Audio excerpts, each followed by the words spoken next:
I'm meteorologist Peter Chan, coming to you from the National Weather Service on behalf of a special partnership with Alaska Public Media. It is Friday, August 5th, 2022. And if you would like to pass along an interesting observation, a photo, or if you have a weather-related question, you can reach me at peter.chan@noaa.gov. And if you'd like additional information on top of what I provide in this broadcast, you can go to weather.gov. That is the National Weather Service's online presence, and you'll be brought to a point-and-click map of the continental U.S. with Alaska and Hawaii in the lower left. You click on this map, it'll bring up forecast, weather information, watches, warnings, advisories for anywhere in that location. Good way to check up on what the weather is doing at various friends and family across the country. This Friday afternoon, we have heat advisories, not just along areas of the northeast coast, but in the Pacific Northwest around Seattle and in the nation's midsection. More flood watches from Maryland, North Virginia into West Virginia and eastern Kentucky, where they don't need any more rain after those catastrophic floods. We have flood watches also for the potential for scattered monsoonal thunderstorms there across central southern Nevada.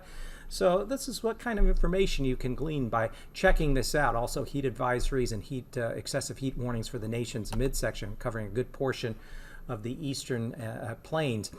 But elevated surf is what we have to be concerned with this early weekend. West and northwest coast, Utqiagvik, Wainwright, down through Point Lay, and then Kotzebue Sound, and then eventually down into the lower Yukon Delta could see surf elevated by perhaps a foot, foot and a half. There are also high surf warnings for a small section of the eastern Arctic coast in the vicinity of Kaktovik. But otherwise, more noteworthy, winter storm warning has been issued for the eastern Brooks Range late this Friday night through early Sunday morning. Snow levels are going to drop to around 2,000 feet. We're expecting 3 to as much as 8 inches of snow. The heaviest snow will fall around and above 3,000 feet, where 5 to 8 inches of snow will fall at those elevations. Along the Gulf Coast, 1 to 3 inches of rain into the northern panhandle. We're seeing some heavier rain now around Cordova toward Yakutat. That'll be spreading eastward along with some gustier winds to 40 miles an hour, especially the inner channels of the panhandle. And overall, this wet and cool pattern that's going to go through this weekend and into next week will effectively end what has been a very active fire season for 2022. Quick check of some FAA webcams. Dead horse increasing clouds, 68 degrees. And you're going to start seeing cooler temperatures pushing in there. And Akuvik Pass, pending snow there. That's where that winter storm warning is in effect. And again, elevations around and above 2,000 feet is where the snow levels will be this afternoon, 54 degrees. And then along the Gulf Coast, Cordova has seen some steadier rain and fog, 55 degrees. Skagway, cloudy, at least early mid-afternoon with breezy conditions, south-southwest winds gusting to 40 miles an hour and 61. Some moderate to heavier rains will be moving in there as we head through later this Friday evening and overnight. Here are the two primary advisories, warnings. We have that winter storm warning for late Friday night through early Sunday morning for the eastern Brooks Range for 3 to as much as 8 inches of snow from 2 to 3,000 feet upward. Kaktovik is under a high surf advisory where we expect waves to get kicked up 6-7 feet on top of the normal tides there. So definitely some elevated surf. Quick check of looking back on the 2022 fire season. As of August 5th, we have had 3,085,000 acres burned so far. How does that rank? I'll show you in a moment. So far, 564 fires year to date. 219 are still smoldering and active. 4 are still staffed, so at least things have really come down from what they were a month ago. And here are the stats. These are the number of acres burned, millions of acres burned. Now, I just mentioned over 3 million acres have been burned in 2022. That ranks as 4th place now in about the last 20 years. This goes back to 2024, so 18 years. 2024 had the highest number of acreage consumed, over 6 million acres. 2015, over 5 million acres. 2005 over 4 million, and right now 2022 is just beating out 2009, and we still have another month or so to go. So definitely been a very active fire season, and the good news is, at least with this pattern, it's really going to shut things down. We have fire danger in the low category across the state anticipated here going into the early weekend, as we would expect. Wetting rains falling in many areas of the state. Existing fires that are still active, at least they've really dampened down and are largely just smoldering and not spreading any further. We have active atmospheric river pushing now up into along the northeastern Gulf Coast, northern Panhandle, Yakutat, seeing steadier rain develop.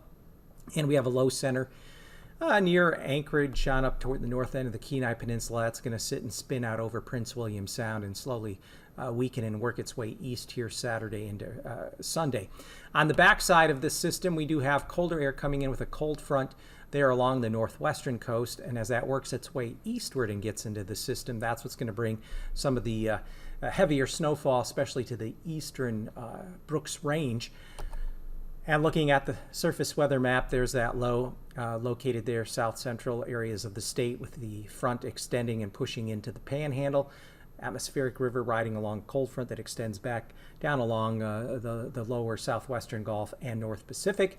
Back to the northwest, we have a cold front pushing in through there, so northwest winds will be picking up along the northwest and west coast, gusting at times around and over 30 miles an hour, which will elevate surf there tonight and into the day on Saturday. Later tonight into early Sunday, we anticipate low to just kind of one low sitting there over south central, the other one. This is just initial impulse, but then by Saturday we see a couple of weaker lows along the northern Gulf, one up there in the northeast part of the state with the snow continuing there in the central eastern Brooks Range. And then here comes that next cold front, upper level energy, upper level cold low coming into the west side of the state on Sunday, and that's going to tend to generate more areas of rain and rain showers, with snow levels lowering across the Alaska Range and Brooks Range as we go into Sunday night and Monday. So here are the low temperatures expected. It's relatively mild, mid-50s Panhandle, near 50, upper 40s, around 50 there, south central areas. Temperatures cooler there and through the Panhandle, upper 50s to low 60s, with rain beginning to break up and at least taper off as we go through Saturday afternoon and evening. We should get temperatures back up lower 60s there, Anchorage Bowl on up toward Talkeetna. And Sunday morning's lows, lower 50s there through the Panhandle, upper 40s to lower 50s south central areas, and then again high temperatures, low maybe middle 60s southern Panhandle on Sunday afternoon. Cooler though, generally in the 50s to near 60 there for south central. And across the north, lows upper 40s Yukon River, 30s returning along the Arctic and northwest coast. Still could see a few 60s Yukon Flats, say over toward Eagle. And then on Sunday morning, lows generally in the 30s. We'll see some colder temperatures along the Brooks Range, near freezing Sunday morning. And then daytime highs could get back up still around or just above 60, the Yukon Flats down toward Eagle and Northway, but otherwise generally in the 40s along the north slope, with some colder readings, the higher elevations of the Brooks Range. Interior southwest, lows mid-40s to near 50 tonight. Temperatures staying the only lower, mid-50s at best for Saturday afternoon, perhaps 60 there around Dillingham and King Salmon, otherwise 50s along the Alaska Peninsula and Aleutians. Lows Sunday morning generally in the 40s, mid-40s across much of the area, and Sunday afternoon highs generally confined to the 50s as that next low dives in from the northwest, bringing more rain to much of the southwest interior.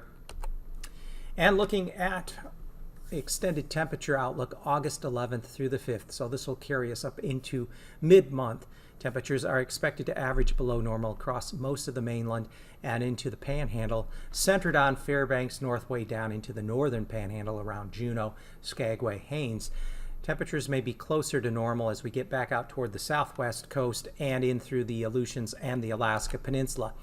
Precipitation is expected to average near normal across most of the state. It may average a bit above normal across eastern portions of the state and along the Alcan border, but not substantially so that it would be noteworthy. Overall, though, this cooler and wet pattern, occasionally wet pattern, is expected to continue through mid-month, which is the reason why we've effectively put an end to what has been a very active fire weather season. I do anticipate temperatures could moderate a bit along the southwest coast here as we get past mid-month. And now, aviation weather around Alaska. Here's your aviation weather if you have a flight plan this weekend on Saturday or Sunday. One of the main weather features will be low pressure at the surface sitting over the eastern Kenai, Prince William Sound during the day on Saturday. That feature will gradually weaken, but an atmospheric river out ahead of it will bring some heavier rainfall to areas of the northeastern Gulf Coast and northern Panhandle, especially this Friday evening on into Saturday. Meanwhile, back up to the north, there is colder air pushing across the Brooks Range, where winter storm warnings have been posted. Eastern Brooks Range elevations 3,000 feet and higher could see 6 to 8 inches of snow. Down around 2,000 feet is the minimum for snowfall, where 2 to maybe 5 inches or so of snow could fall. And then back to the west, we will be watching another low pressure later on this weekend. Later Sunday and into Monday, a mid-level low is going to be dropping southeastward from the Chukchi Sea in eastern Russia, and that's going to usher in a colder pool of air aloft, keeping cooler temperatures and unstable weather across much of the mainland here as we go into early next week. Saturday afternoon, we do anticipate IFR conditions there along the areas of the Gulf Coast, especially the Panhandle back through the western Alaska Range, up along the Brooks Range, northwest coast, and then around and southwest of St. Lawrence Island. Sunday morning, we see widespread IFR conditions along the northwest coast into Norton Sound, Seward Peninsula, and the YK Deltas, northern Bering in response to the initial push of that next system coming in out of Russia and the Chukchi Sea. And then Sunday afternoon, we see an arc of IFR conditions pushing into the interior up to the western Alaska Range as a disturbance there continues to push southeastward. The main upper level low is still Sunday afternoon up there toward eastern Russia and the lower Chukchi Sea. AKwx Pass will be IFR Saturday morning. As I mentioned, snow levels will come down to around 2,000 feet with the heaviest snowfall 3,000 feet and upward. Could total as much as 6 to 8 inches of snow there around AKwx Pass, as well as Adigan Passes, where IFR conditions will also be prevalent. Further south and west, Lake Clark and Merrill, IFR anticipated there along the Alaska Range, rounding up through Rainy Pass as well as Windy Pass. We'll see IFR conditions. Windy Pass, though, may become MVFR by afternoon, and further east, conditions slightly better. Isabel Pass, MVFR, as will Mentasta Pass. And then further south and west, Anita Pass should generally hold on to MVFR conditions on Saturday, and further south, Portage Pass, see a period of MVFR conditions, but IFR conditions will be most prevalent on the east side of Portage Pass, especially into Prince William Sound. And then, of course, Chilkoot and White will be socked in there with IFR conditions, lower ceilings, and some heavier rainfall there later Friday night into the day on Saturday. We can see the cooling now that's going to begin to take place across the state. Freezing levels coming down to near 2,000 feet at the Bering Strait. Central interior Alaska Range down to 6,000 feet. And we still see, though, freezing levels as high as 12,000 feet. Eastern Aleutians rounding up through the central Panhandle. The greatest threat for some moderate icing will be along areas of the Brooks Range above 5,000 feet, in through the central interior along North Alaska Range, 7,000 to 14,000 feet, and then out over the northeastern Gulf and into the Panhandle, 12,000 feet to a flight level of 20,000 feet. Upper level jet stream winds, broad area of low pressure over the mainland. We see ahead of it southwest winds, wind max 105 knots there, southwest of Yakutat. On the backside, northwest winds across St. Lawrence Island into the lower Yukon Delta, 105 knot winds there aloft at 700 millibars, bringing it on down to 9,000 feet. We continue to see winds upwards of 50 to 60 knots from the southwest, pushing into the central Panhandle. And then on the backside of a broad trough over the mainland, we see winds out of the north there across the Kamchatka coast, eastern Russia, up to 50 knots, and then finally bringing it down to 3,000 feet or just below 850 millibars, low pressure circulation there over Prince William Sound. Southwest winds coming into at least the lower half of the panhandle, 40 knots, and then an area of 45 knot winds out over the northern Bering in response to another disturbance coming in off of eastern Russia. And this will translate to pockets of turbulence, moderate turbulence, first in the west, surface to 3,000 feet along the Alcan border, Yukon Flats, surface to 5,000 feet. Southwest, surface to 4,000 feet, and then in through the panhandle, there could be moderate turbulence, the surface to 5,000 feet.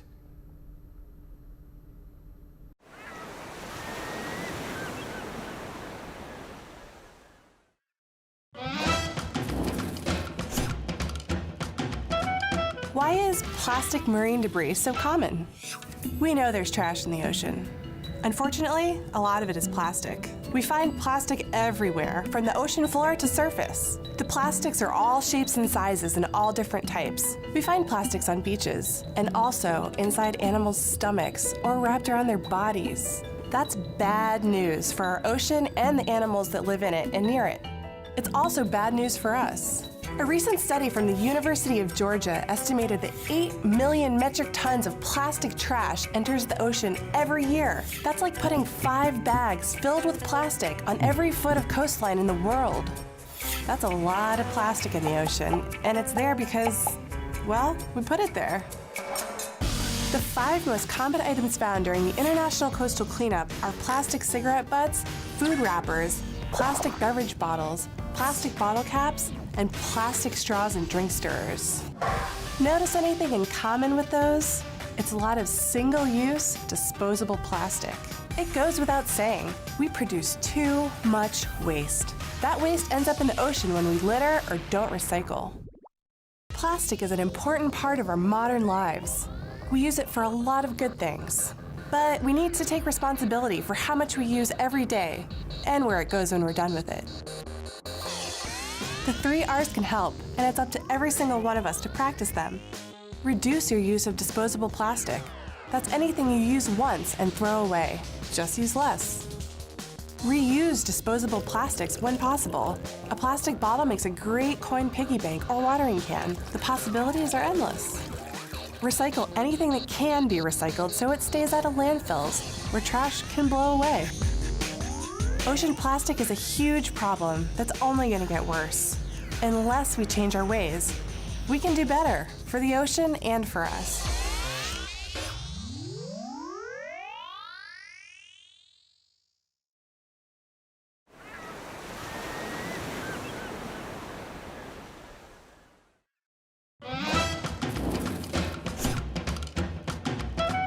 Why is plastic marine debris so common? We know there's trash in the ocean. Unfortunately, a lot of it is plastic. We find plastic everywhere, from the ocean floor to surface. The plastics are all shapes and sizes and all different types. We find plastics on beaches, and also inside animals' stomachs or wrapped around their bodies. That's bad news for our ocean and the animals that live in it and near it. It's also bad news for us. A recent study from the University of Georgia estimated that 8 million metric tons of plastic trash enters the ocean every year. That's like putting 5 bags filled with plastic on every foot of coastline in the world. That's a lot of plastic in the ocean, and it's there because, well, we put it there. The 5 most common items found during the International Coastal Cleanup are plastic cigarette butts, food wrappers, plastic beverage bottles, plastic bottle caps, and plastic straws and drink stirrers. Notice anything in common with those? It's a lot of single-use, disposable plastic. It goes without saying, we produce too much waste. That waste ends up in the ocean when we litter or don't recycle.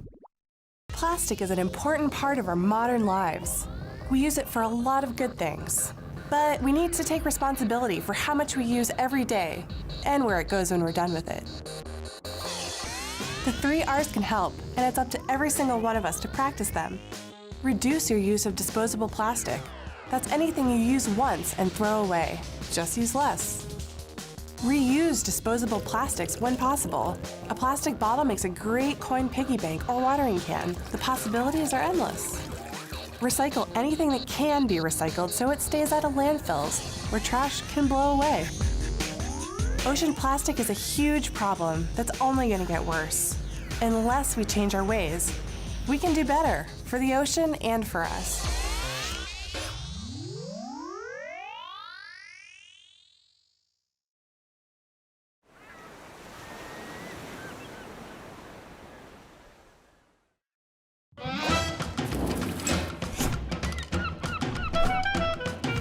What is the Great Pacific Garbage Patch? Well, first, let's talk about what it's not.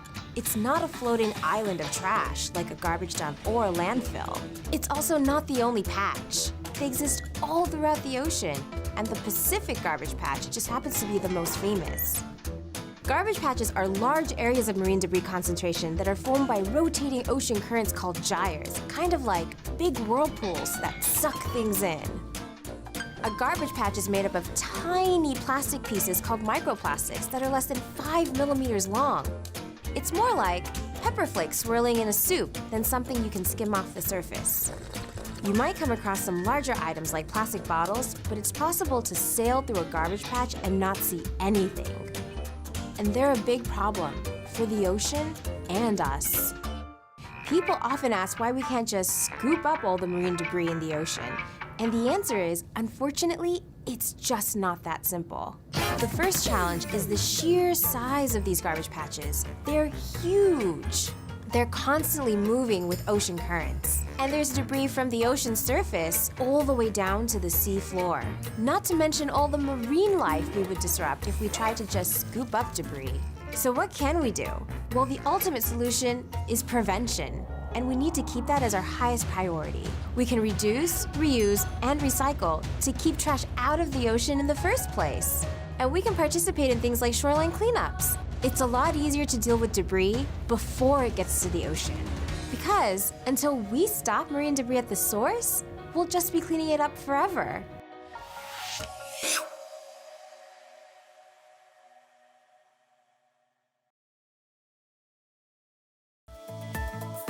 And now, marine weather around Alaska.